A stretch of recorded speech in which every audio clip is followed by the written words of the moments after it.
Hey, my lovely subscribers, it's Heather here. Gonna go ahead and shoot another video today, technically, but anyways, I just woke up and walked the dogs, and yeah, and I don't know, it's like I said in last night's video or whatever, because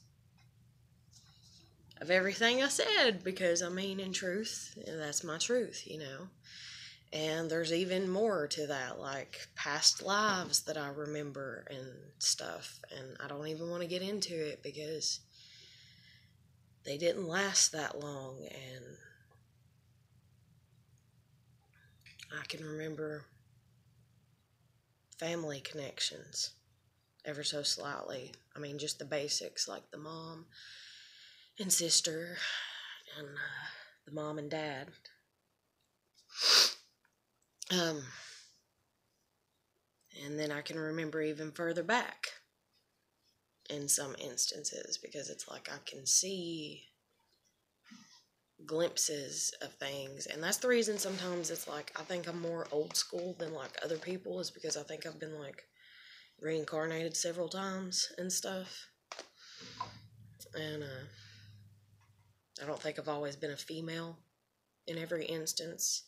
I believe that I have the last 3 or 4 lives, or kind of consecutively. There might have been one where I wasn't in between those. And then it's like there was a gap. And so, like, I don't know if I took a break, if you will, for a while. It was like, I'm not going back, or I'm exhausted and I'm tired. And maybe that's what I'll do this time whenever I pass away, is I'll take a break, if life on Earth continues and stuff or whatever. But, and I know, like, if you're not into that it's going to sound really shot out to you and everything else, and that's fine. Like I've said, I don't have time to argue with you. But, and then that's even like dealing with my daughter and like some stuff that happened to her when she was little, and this guy died and he attached his soul to her, like tried to or whatever, like not because he was like trying to overtake her, but because like he didn't know he was dead and he didn't know where to go. And so she dreamed of him and she talked to him in the dream, and I knew something was wrong because she was scared, because I mean, and then she's not used to male figures in her life, and it was a guy.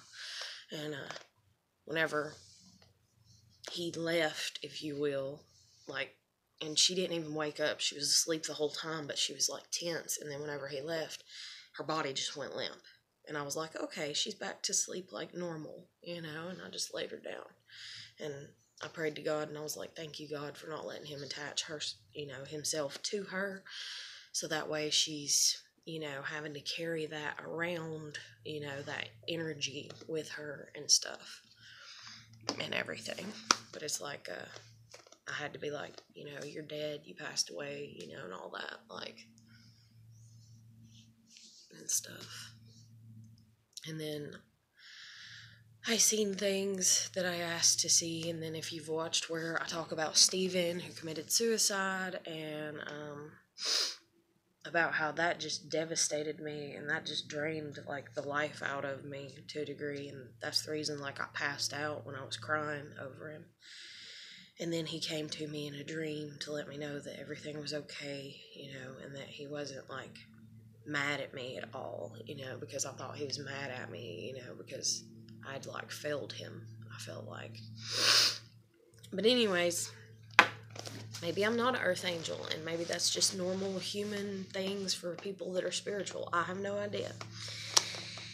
And then that's the reason I identify as spiritual instead of Christian, because the way that they come across all hoity-toity and everything. And then I identify as pansexual, and then there's a lot of heat there, and everything. And it's like, don't identify as that. And,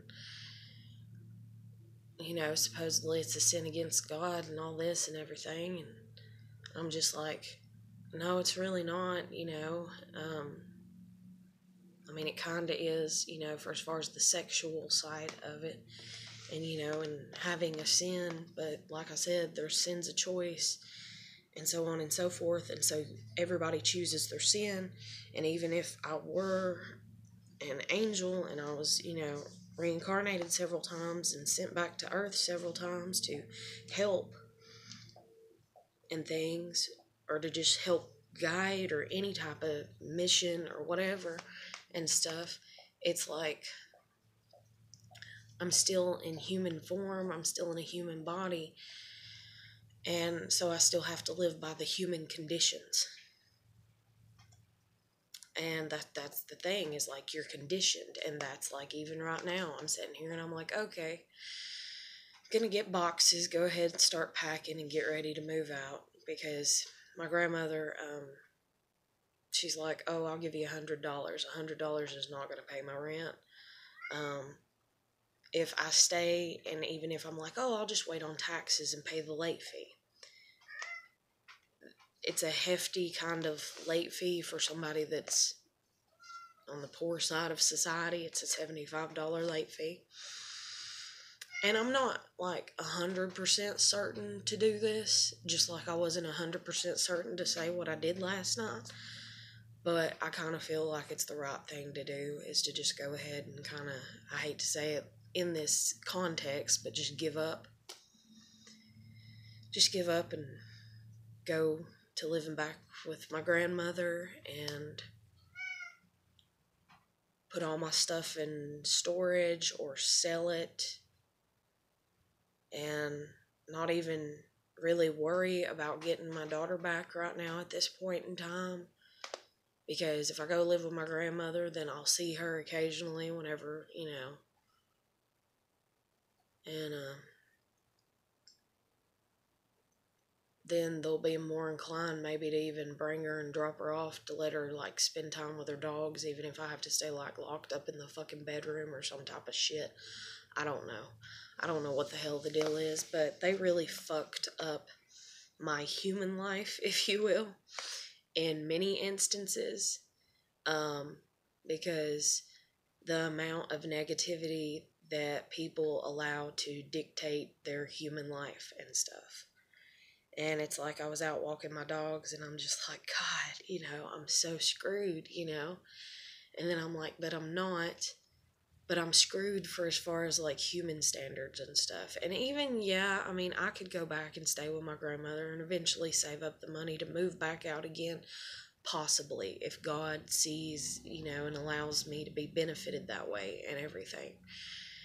But, and if something happens,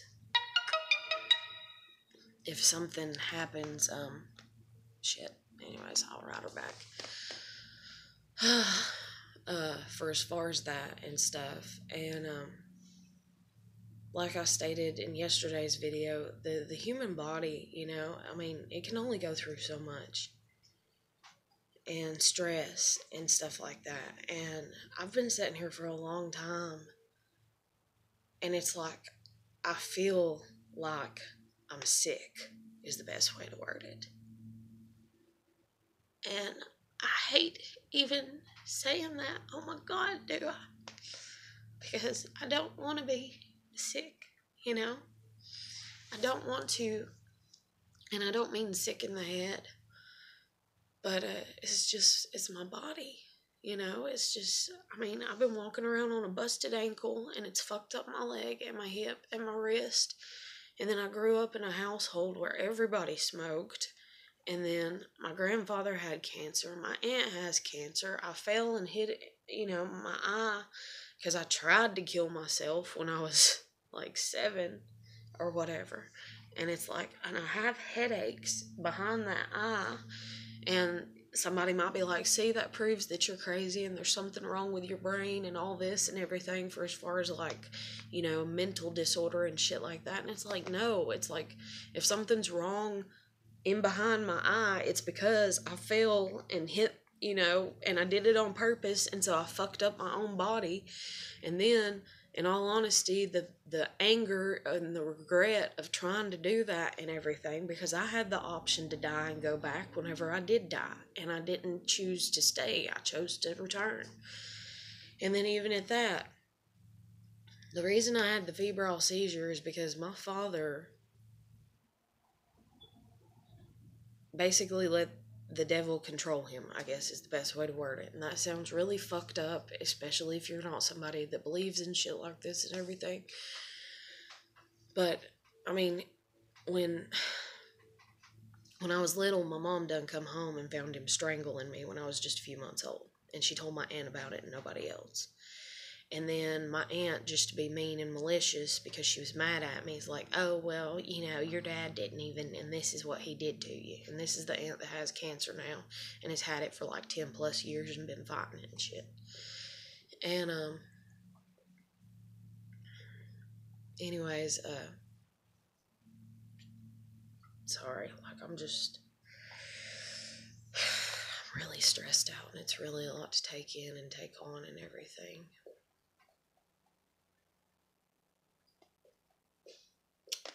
I love you. And, so anyways,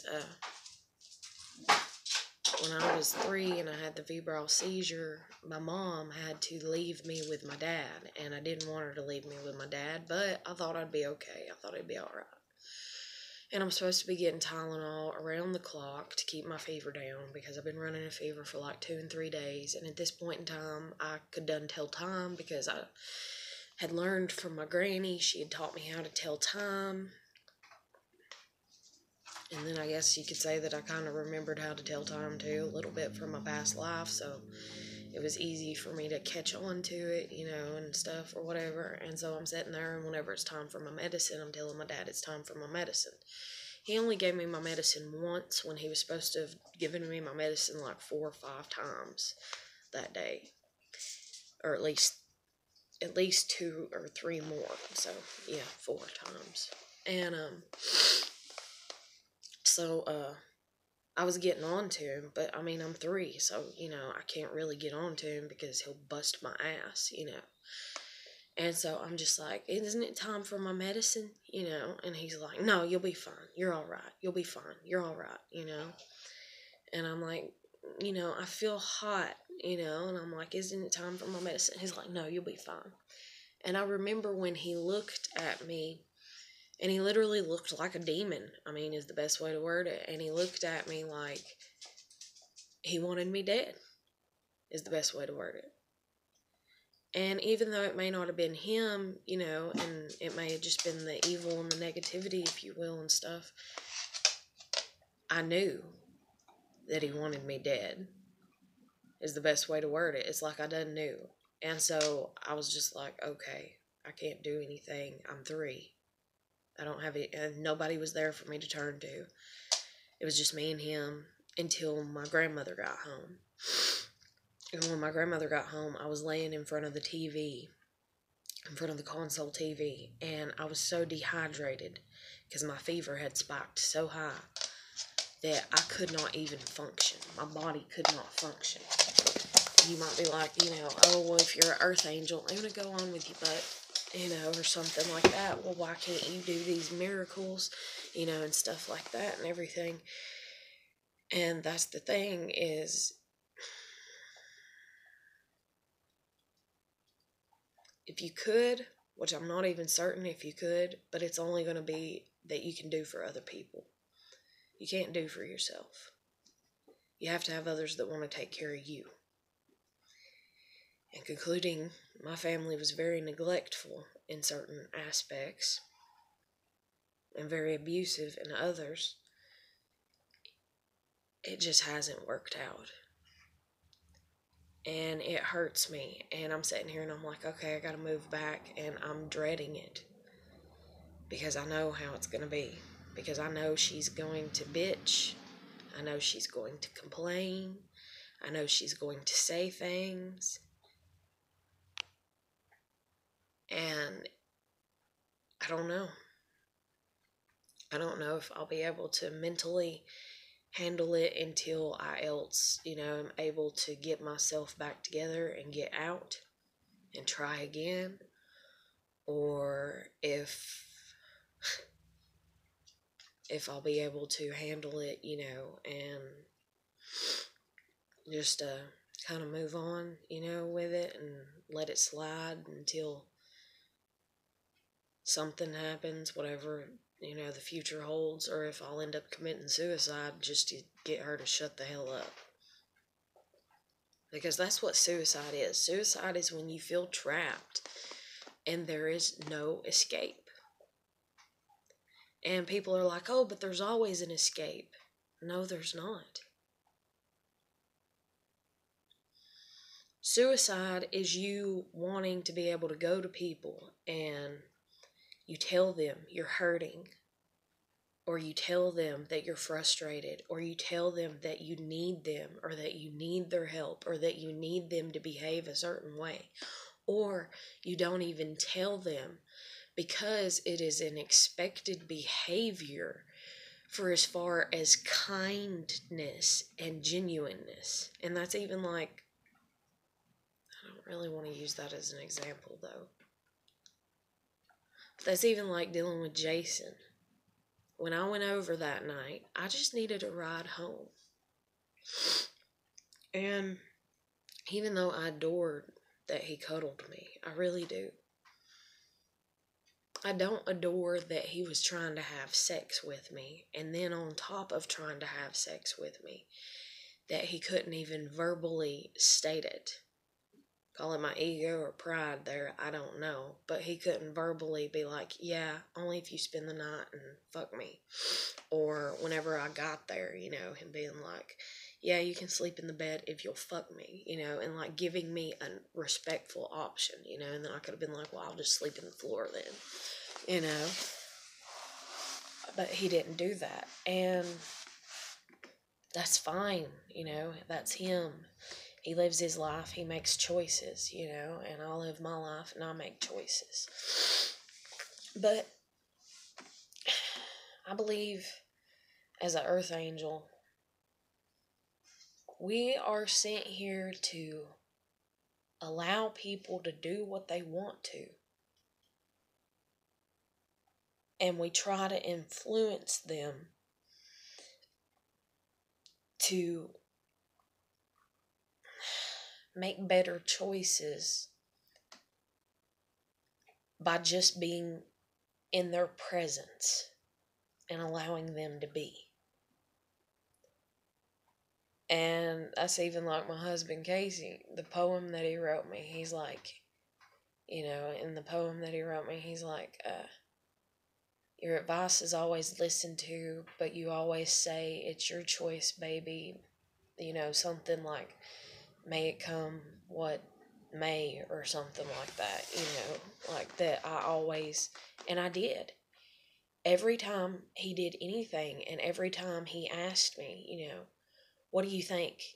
What do you think I should do? And I would tell him flat out because he asked. He cared to ask. And he didn't all the time.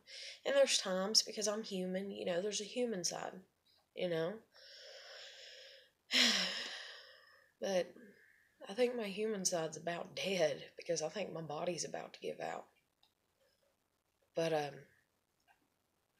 think my brain has just been overran with the stress. And then I've been trying to find ways to heal it, but nobody wants to listen, And, I don't want to cry. Because then it's like, yep, nobody cares. And again, that's the human side. I even about started crying while I was walking the dogs a minute ago, and I was like, don't cry. Because like I know that this is the human side of me, And I know that God loves me. But that's one thing you can't shake in me. That's one thing everybody does try to shake in me, and I'm just like, and they've been trying to shake it in me since I was a kid.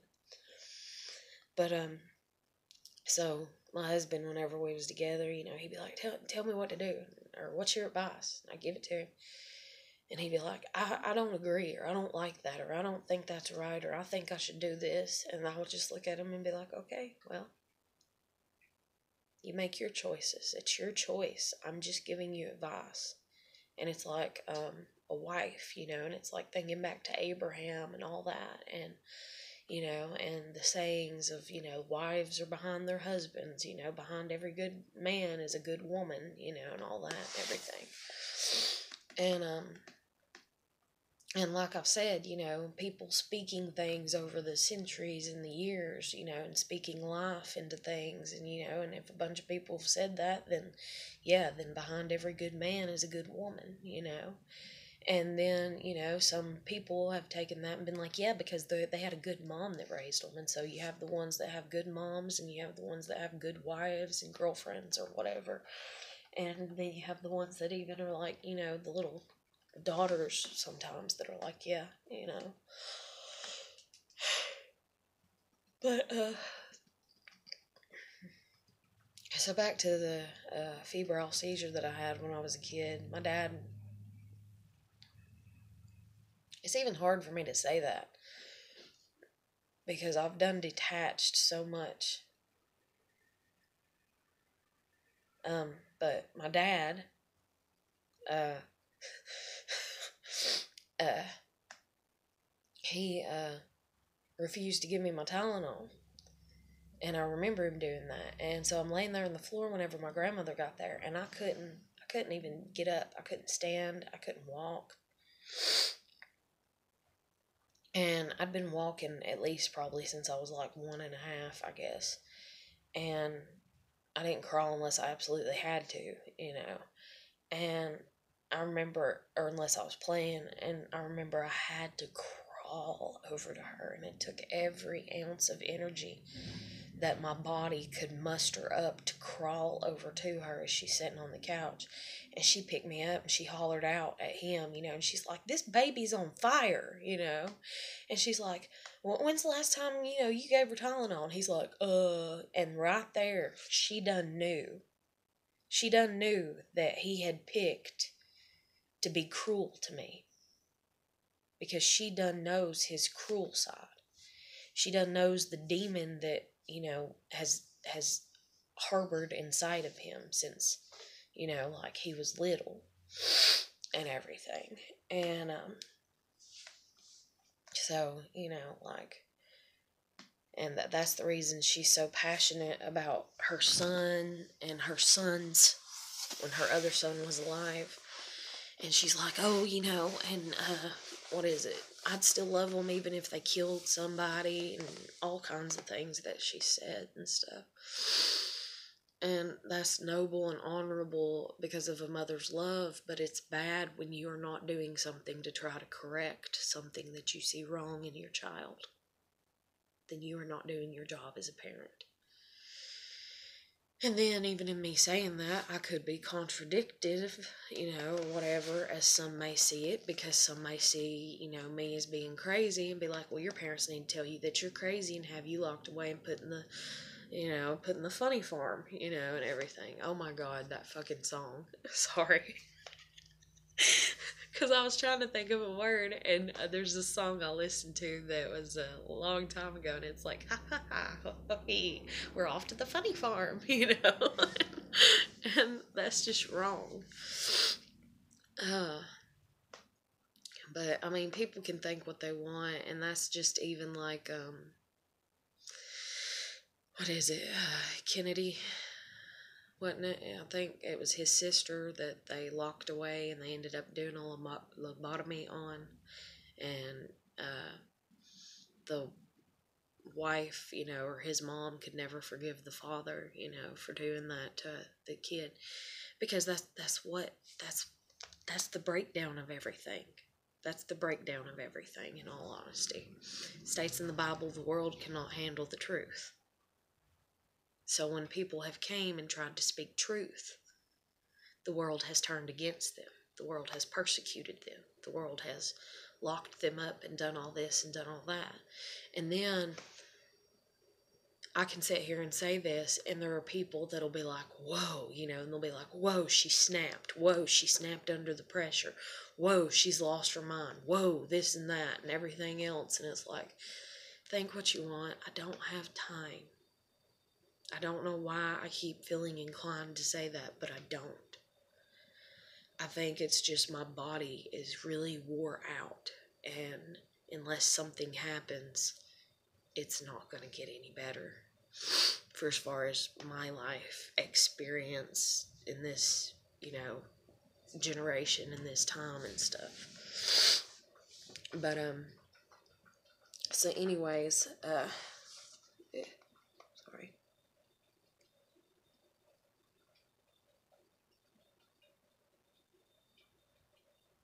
Cannot. A little bump on my arm, but, I don't know.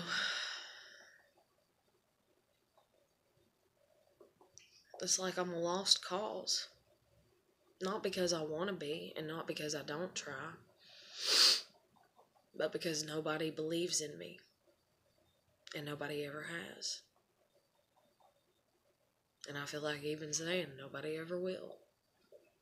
I feel like I don't know how alone I am. Because of the city that I live in, because of the people around me, and because of the way that they have let sin overtake, every part of them. I mean, for crying out loud, my newest neighbor is like, oh, I'm Christian, I'm this Christian, Miss Christian. I never do anything wrong. And then she lied on me, over something simple, yeah. A white lie, yeah, could be considered for as far as the human race. But I shut her out because of it. And she don't understand why. And it's because my standards are high, because I'm at an end. I can't deal with the corruption anymore. I can't deal with it. I really can't. I've tried.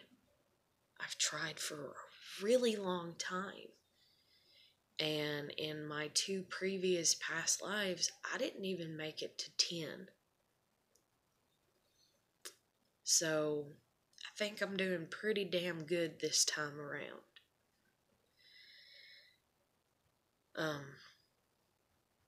I think I've stayed a lot longer than what I was kind of supposed to have.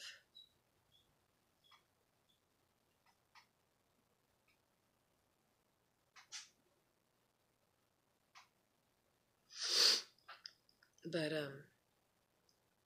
it's like I've tried to get people to benefit me for as far as, like, my body, if you will. And I know that sounds really fucked up. And it does. It really does. But it's not just my body. It's for as far as, my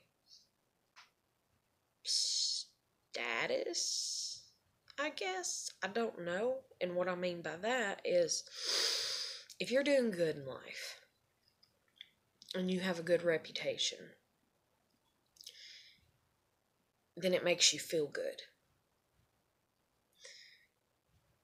And feeling good versus feeling like shit because your reputation is trashed because you was raised by a trash family, and you just keep spinning your wheels in it, and you're like trying to get out, and nobody wants to help because everybody is very self-absorbed. So you're stuck. And then you're like, okay, well, I can't have that. Well, maybe I can have the physical side of what I need to go right. So that's like Jen, for instance. Yeah, she's willing to give surface like everybody else. And my grandmother asked me about her yesterday. She's like, who is it that helps you? And I was like, Jen. And she's like, well, you need to get her to bring you down here sometime, and you need to get this and that and the da-da-da-da. And even though, yeah, I'm going to have to do that, to a degree in dealing with, moving out and stuff and everything like that, Jen helps about as much as my mom helps.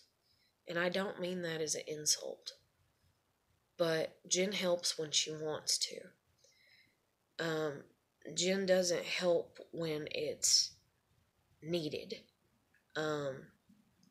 And I don't want to sound like a complete and total asshole saying that and be like, she should have listened to me and I needed her then, and everything. because I didn't go to her with that mentality. Because, like I said, it's almost like it's a undone way of you can't do that. It's like it's a rule. Clarabelle, shut up. Get up here and lay down now.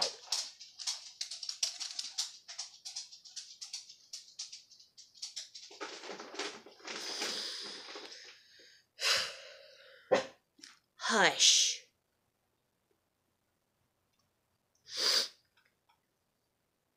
But,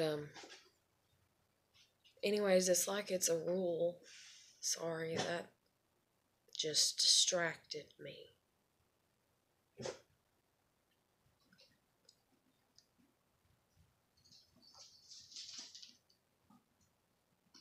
Hush, I know.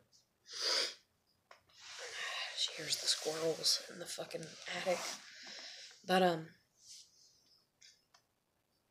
so anyways, dang on, it's like you can't go to, it's like it's a rule, and it's not a rule of pride, because you can go to people and ask them for help. That's just like, when I have went and asked for help, or when I have went and asked Jen. But it's like you can't ask for everything that you need.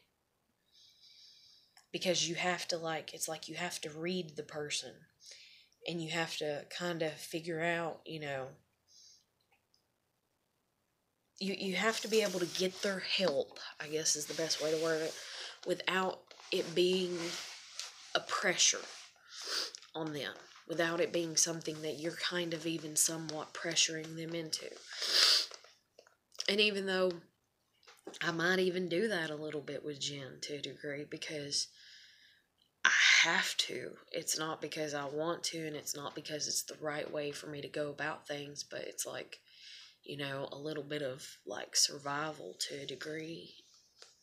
But then again, not, because, like I've said, she's went to Chattanooga several times, and I've been sitting here with a busted ankle and wrist, and, you know, and been wanting to, like, go up there and deal with that, and, like, I've not asked straight out and everything. And then that's another thing too, is I have my human side, and it makes decisions, you know, and it's a balancing act and stuff and everything. But there is a part of me that feels like my body is about kind of expired, and makes me feel like my time's about up. And I may be wrong. You know. Hold on, I gotta go get the heater. I'm starting to get cold. Stevie, go on.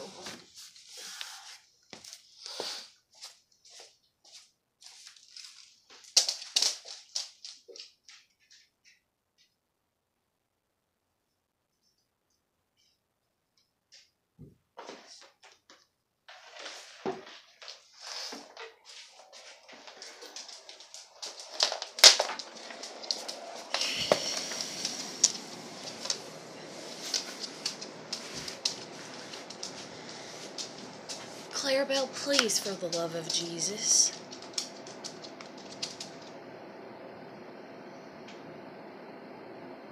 Thank you.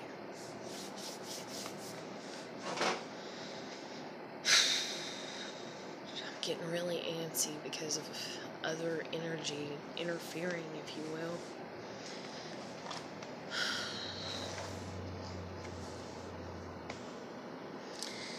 But, anyways, back to what I was saying, you know, dealing with all this and everything is like, I kind of feel like my body's about expired. I feel like I've done everything that I can to try to keep my body at optimal health up under the circumstances of my life, the way that I've lived, you know, and so on and so forth and everything. And I just kind of feel like it's all falling apart, and like there's nothing that I can do about it, and so it's completely and totally in God's hands, you know. And even though there's human parts of me that kind of want to try to fight, you know, to be like, I guess you'd say, manipulative to benefit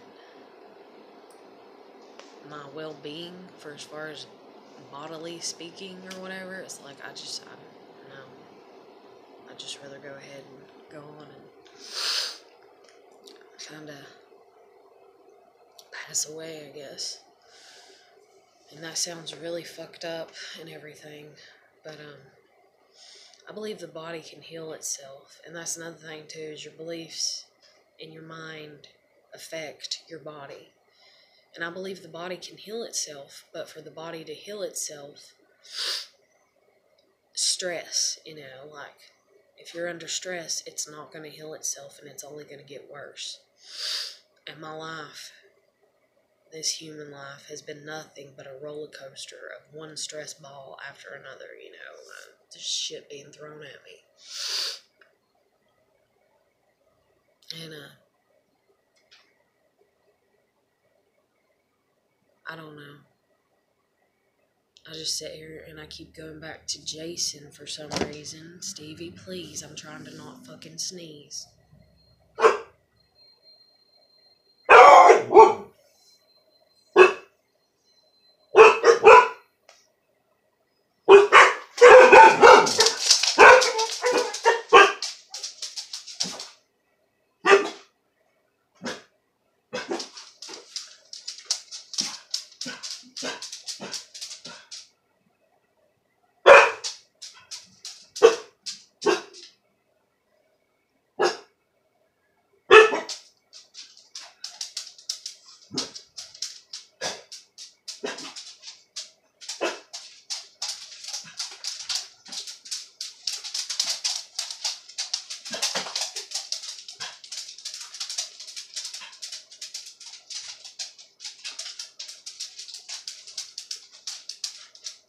Right now, just because of this, I'm literally wanting to kill myself. And Jen shared this thing one night.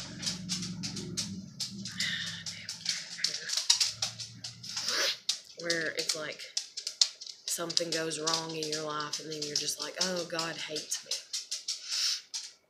And so you can't tell me that that wasn't a jab towards me, because she kind of thinks that I think like that I'm some type of princess mentality, and she thinks that I've had a decent life or something. I don't know. Una, lay down. Go lay down.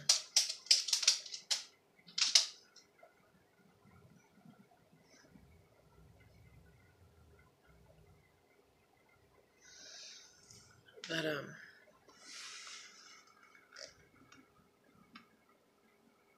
maybe I am supposed to commit suicide. I don't know. But,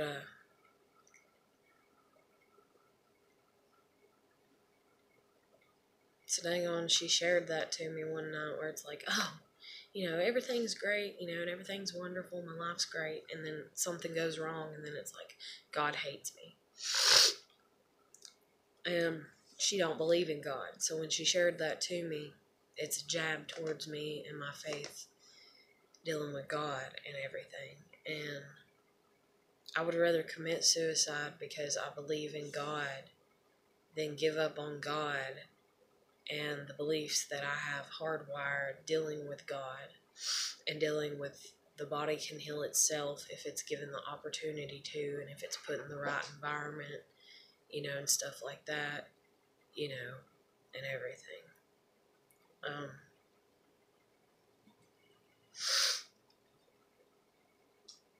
But versus all these scientific and medical ways and stuff.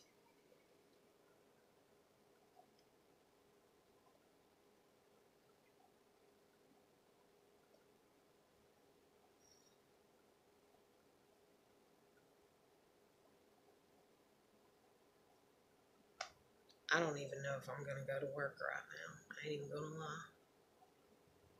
I was going to try to. I was going to go to work until the end of the month, at least. And maybe even try to continue with it. But just because my fucking cat is standing on my goddamn leg sucking up what little bit of energy I have left, is what I feel like, and interfering with my energy and demanding because of the evil that's inside of him, that's selfish, that's inside of all of us, myself included. But he don't care to control his. He don't care that his is impeding on my personal space and on my personal energy. He doesn't care. His pride and his ego is allowing him to stand here and beg for what he wants, which is attention, and for me to not pay attention to myself, which is what everybody and everything and everyone wants from everybody and everything and everyone.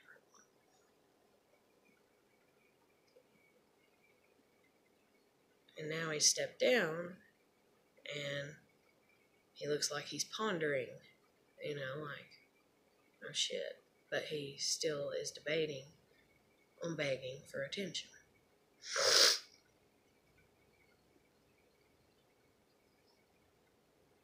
Please go away.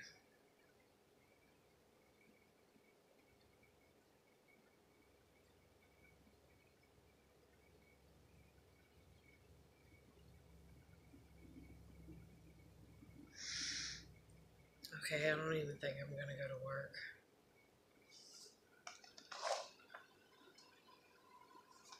Because I had to push the cat away. And the cat is still stubbornly go away.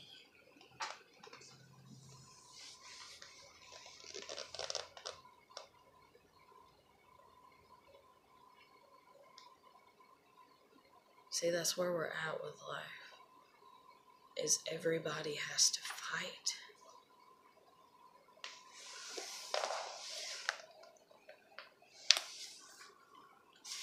Everybody takes rejection personally. So personally. They can't respect it. And that's even kind of me dealing with Jason and him blocking me. There's this teddy bear that I got when Steven passed away. And I didn't get it right after he passed away. But I got it Valentine's, I believe. Or I might have got it before or something, but I don't think I did. I think I got it Valentine's. And it's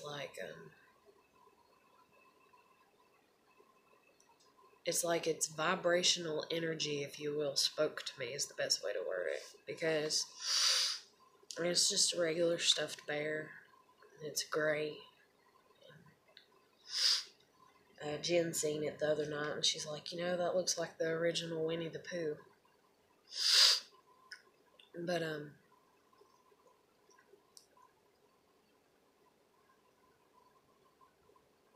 that's the way that I made it through his suicide, from like a standpoint of like alone and no comfort, all the way until I met Adam, my kid's dad. Was that damn teddy bear. And the other night I got it out because I've had a love-hate relationship with this teddy bear. I've thrown it across the room and all kinds of stuff because I was angry, because Steven's suicide. But then I've cuddled it and everything else, and so this bear's meant a lot to me. And Jason has had some death in his life that has been enough to break a person, I guess you'd say. And since it's Valentine's Day, for some reason last night I was sitting here and I was like, I wonder if I can remember where he's at. And I wonder if I drive over, or if I get Jen to drive me over, I wonder if he'll be nice enough to answer the door and I can give him this teddy bear. And I was like, and I don't even know why I want to. But then I had like a not a deja vu as much as a premonition, and then not even a premonition as much as the possibilities because of negative infecting my mind, negativity. And it's like, well, you could go and, you could drive yourself, and Jen could let you borrow the car and you could drive yourself over there and you could be like, here, even though we're not dating and you blocked me and, we're not friends, or anything like that, I know that you're technically alone on Valentine's Day and I feel like you are very sad and hurting a lot. And so I wanted to give this to you because, it's helped me through some rough patches and rough times. And I thought, that's like one of the scenarios out in my mind. And it's like I can visually kind of see that, I can visualize. But then the other is that, like, Jen drives me and, like, he else doesn't even answer the door, or he slams the door in my face, or he's not there, and then he pulls up, and then he's just like, no, and we leave, and then, like, Jen it kind of piques her interest into who the hell he is, and so they spin into this, concoction, if you will, because of Jen's personality and stuff. And then there's another part of me that's like, you'll drive over there and you'll knock on the door and you'll be like, here, happy Valentine's Day. Because you don't even want to talk, just here, happy Valentine's Day. And he's like, I don't want that damn thing. And he, like, grabs it and throws it, and then, like, you pick it up and, like, you go and you get in the car and, you're sitting there and you start crying. And then there's two options. He else comes and he's like, I'm sorry, I shouldn't have thrown the bear, And then I'm like, well, here it is. And then I'm just like, I just wanted to be nice to you and give you something for Valentine's Day. And he's like, okay, I appreciate it. And we say bye and we never speak again, Or, I'm crying and I drive off and I possibly get into a wreck because I'm crying because I'm so upset. Because, I was just trying to be nice, And that's insane to have that in my head. And it's insane to be able to have a visualization of it, to close my eyes, and it's almost like it's like reality to a degree, but it's not, because reality is steady. And this is in skips, just there's it's like little skits all lined up. And so there's a break in time, and it's not a big break in time. It's just a few seconds here and a few seconds there in between the skits. And then there's the option of, the social anxiety bug of just not doing anything. Just like there's the social anxiety bug of not going to work right now because my pet stressed me out, which sounds fucking retarded, and I know it does. But I don't even care to go against the shit anymore. So I don't know if I'm going to push myself to go to work or if I'm just going to set my ass here and go ahead and go get some boxes and start packing up and say fuck it. For as far as having a job. It's not because I don't want to have a job. It's not because I don't want to have money. It's not because I don't want to try and keep my apartment until the end of my lease, even though I just honestly have not wanted to be here since my daughter's been gone. It's been like a prison. Because everything has reminded me of her.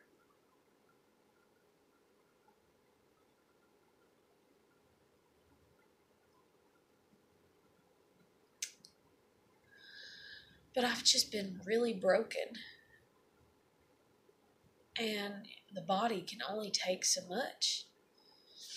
Even if the spirit is willing, the flesh is weak. So even if the spirit is willing to keep fighting and to stay here and to do the right thing, the flesh is weak. The body is weak. The body is tired. And then, oh my God, I don't know if I have a stalker or what the deal is. A few months ago, like back in fucking, I don't even know when. I really don't. August of last year? I don't know. But I was like, okay, EJ's not going to be with me. That's out the window. So there's that benefit, if you will, of everything that I'm needing. I'm needing a relationship. I'm needing someone I can love on, and someone who will love on me, and someone who's kind to me and nice to me and not cruel, and I can dedicate myself to her. I can marry her because I'm a very dedicated person as long as people treat me as their equal.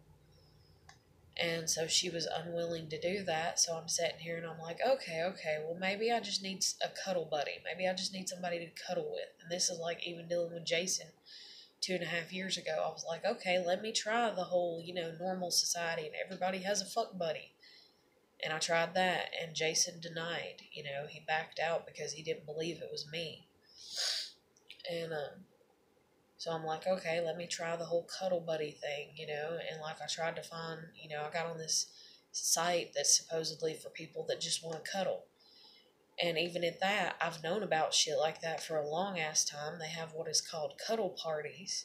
And these are not orgies, these are cuddle parties where you actually cuddle with people because you feel like it and this and that. I've been wanting to go to these since I found out about them years and years and years and years upon years ago. Because it does benefit the body to, be cradled.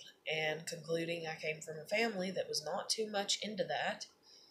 And my grandfather was, but he died when I was 7. And that's even like my husband Casey. Oh my God, I wanted to kill him. I ain't even going to play. I wanted to fucking murder him in that instant. The first time I met him, we're sitting there and we're watching TV. And I went off to sleep in his arms. And he got up and he left me. And I asked him why he left me. And he said, because I wasn't sleepy. So there's the selfishness. And I was like, well, I was sleeping so good. I was like, why would you do that to me? I was sleeping so good because you were holding me. I was like, I can't believe you'd do that to me. And then me being a mother, I have held not only my child, but other children and even pets and birds and animals, cradled in my arms until, they come to peace, until they're asleep. And if they're asleep, I'll hold them as long as I can until my arms are going numb, until my muscles are hurting, and all that, just to give them that comfort. Or I used to be like that. Now I can't even fathom doing that anymore because I'm so exhausted and tired. And now I'm constantly like yelling, like even, getting onto my cat for standing on my leg and stuff. But this is my bad leg anyways, but it's just like I can't give anymore. I can't. And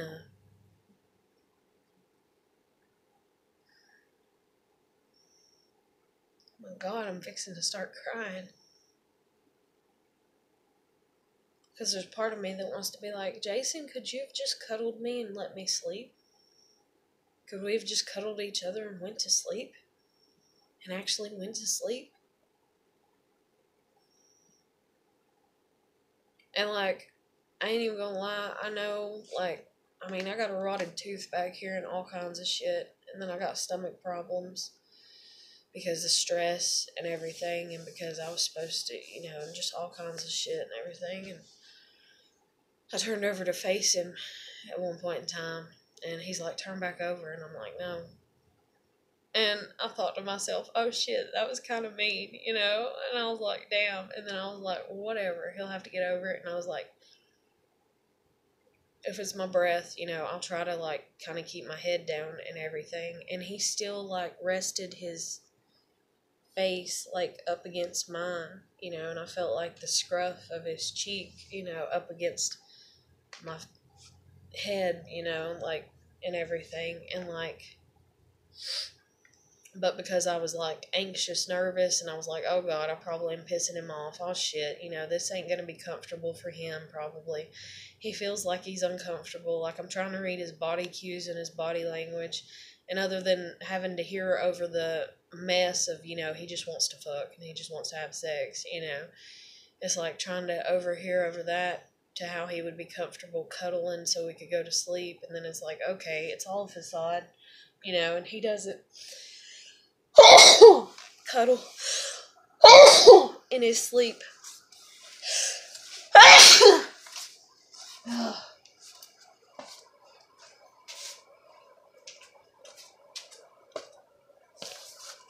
It's like he doesn't cuddle in his sleep. It was all a facade to just try to get laid. When he sleeps separate and by himself.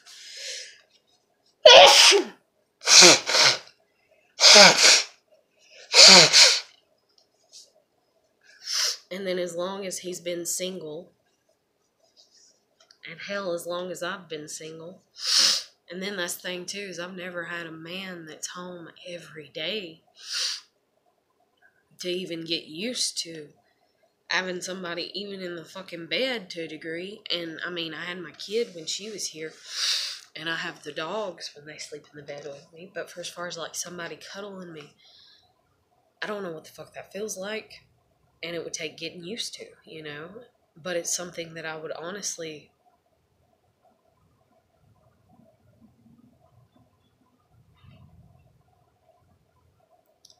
adore to have had the opportunity to have got used to. And sometimes in life, you know, opportunities just don't come. They never even show at all. But so anyways, but like I said, EJ wouldn't be with me, so there was that, you know, there was that kick in the face or rejection, you know, no. So then I tried to do this cuddle thing or whatever online, and then like this one older guy was talking to me, and it's always older guys. And I can't. I can't. I can't. It makes me nauseous, even the thought of it. Not because I'm like, ew, older guys, you know, but like, I have issues because of my dad. I can't.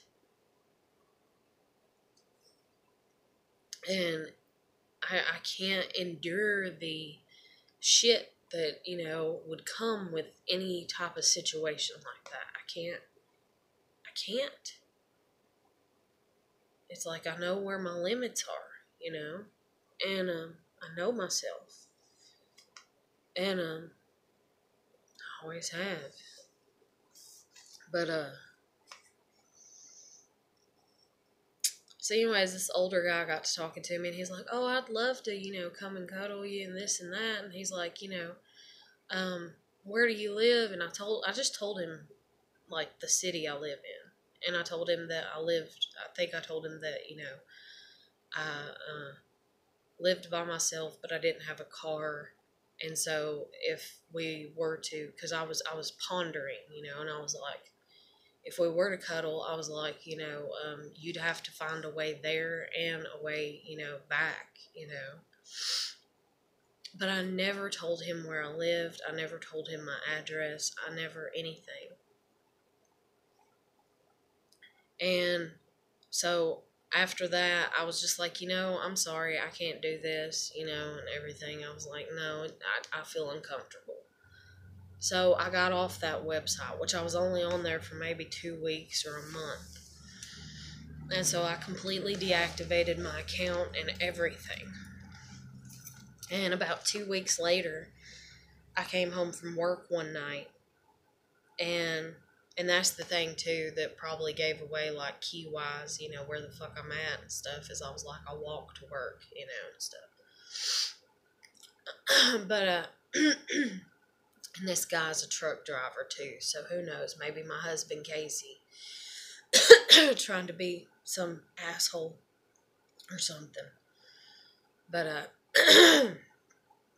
anyways, so about 2 weeks later, I come home from work one night, and I go out to walk my dogs. And this guy approaches me, and he has a dog, and I've never seen him before. And so I turn around and come back in with my dogs. Well, then I wait a few minutes. Then he disappears. Then I go back out again. And then one of my dogs gets loose. And he is literally out in the middle of the fucking road, laughing and giggling and being like, oh, I think our dogs like each other. And I'm trying to keep my dog from trying to pick a fight.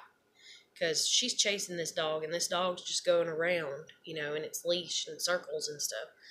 And I'm like, oh shit, if she bites his dog, it's the end of the fucking world. Like, I'm gonna get a lawsuit and a case and all this and everything. And like, this guy's just acting, I don't know, derpity-dur, as this one girl said to me, you know, to like kind of, you know, about the situation.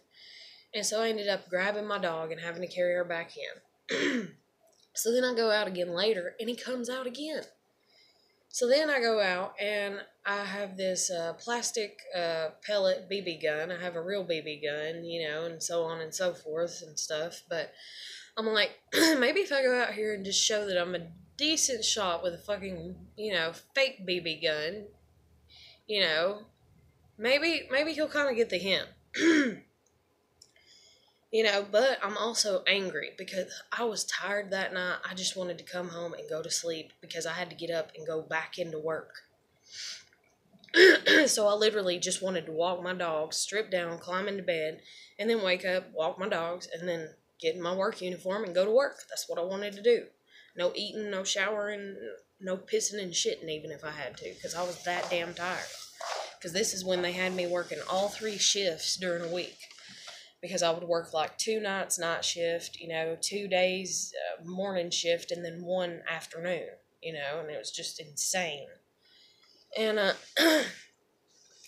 so I go out again, he's there again, you know, and then I just go out on the porch and, you know, I take that gun and I'm like shooting it, you know, and I'm like, and I love doing that.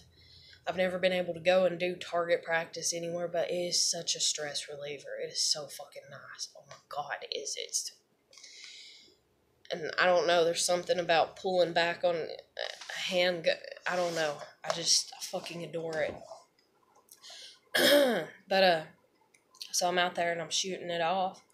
And then I'm like, I think my stress is gone. Okay, I'm going to go back in. Okay, I'm going to sit and chill for a few minutes. And then I'm going to walk the dogs. And then I'm going to go to bed. And I go to walk the fucking dogs again. And here comes this son of a bitch again. And I'm like, oh my God, are you fucking kidding me? Are you fucking kidding me? So I called the cops. And the cops come out. And when the cops come out, of course, he's not here. And then one of the cops smarts off to me because he's like, well, I didn't see nothing and I was down the road right here, you know. And I'm like, yeah, but still you're not in the viewpoint of where I'm at, you know. And as the cop is going to pull away and kind of laughing and giggling and making fun of, you know, the situation or what the hell ever, you know, like that I'm some crazy person. Because I was like, I think I got a fucking stalker, you know. I was like, I think I got a fucking stalker. And I was like, if you don't handle it, I will, you know. And I was like, so somebody needs to come out and handle this, you know. And, so anyways, as the cop is going to pull out, and I'm like, you know, since you're still here on the property, I'm going to go ahead and walk my dogs while you're out here, you know. And he's like, okay. So he's going to sit in his car, you know, to a degree, kind of. And I go out to walk the dogs, and here comes this motherfucker again with his damn dog again. And the cop sees him coming, and he's coming straight for my home. And I just come out, like, my gate, and I'm going to the side. And so I just go, like, back around the backside of the apartments where I live. And I'm, like, signaling, like, you know, nodding my head to the cop and kind of being like, do something. So the cop, he has to cut off his car, or well, not cut off his car, but unbuckle or whatever. And he gets out, and I think he even tried to holler at him. And, like, the guy's just, like, kind of ignoring him. And, anyways, so today, I'll just go ahead because I only got a minute. But anyways, so the cop talked to him, and I just came back in and told the girls I was sorry, and the bonsai, I was like, I'm sorry, y'all ain't going to get to piss and shit tonight. Y'all going to have to wait till the morning because I'm not going back out again. I've done it 5 fucking times. So I put their asses in the cage. But I was so mad, and I was so tired. And then I had to get up early because I felt bad because I had to walk them for an hour. But today, as I'm going out, after I wake up, I go out, I walk out, and I swear to God, I think it's him again. And he's on the other side of the road, and he's walking his dog. And he waves at me when I come out walking my dog. And I didn't wave because I'm thinking, is that him? Oh my God. And I'm like, I hope it's not. And, and then it's kind of creepy because it's Valentine's Day. And so I'm walking my dog and I look up again because I'm thinking, well, let me be polite, and everything. But it's an eerie feeling, I guess is the best way to word it. So I look up again, in his direction as my dog's in the middle of peeing.